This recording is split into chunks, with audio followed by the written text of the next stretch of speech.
Huwag ka munang mag-scroll. Ang pinagdaraanan mo ngayon ay hindi pagtanggi ng Diyos sa iyo. Nang ninais ng Diyos na itatag si David bilang hari, hindi niya siya binigyan ng korona. Hinayaan niyang siya ay humarap kay Goliath.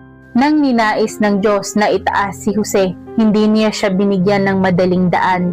Hinayaan niya siyang makulong. Nang ninais ng Diyos na gawing reyna si Esther, hindi niya siya binigyan ng kaginhawaan. Pinadaan niya siya sa paghihirap. Nang ninais ng Diyos na italaga si Moises bilang pinuno, hindi niya siya binigyan ng maringal na entablado. Pinadaan niya siya sa ilang. Kapag humaharap tayo sa mga hamon sa buhay, madalas pakiramdam natin ay pinahihirapan tayo ng Diyos, ngunit baka inihahanda lang niya tayo. Kung hindi hinarap ni David si Goliath, hindi siya magiging hari. Kung hindi nakulong si Jose, hindi siya aangat sa trono.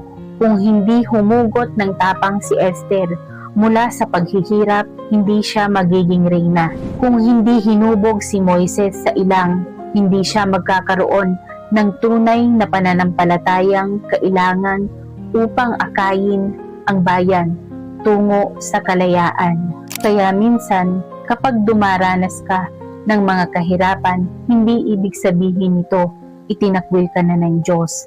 Marahil sinasabi niya, hindi ka pa handa. Hindi dahil mahina ka, kundi dahil inihahanda ka pa niya. Hindi lamang binibigay ng Diyos ang gusto natin, ibinibigay niya sa atin ang tunay nating kailangan upang tayo ay maging taong itinakda niya.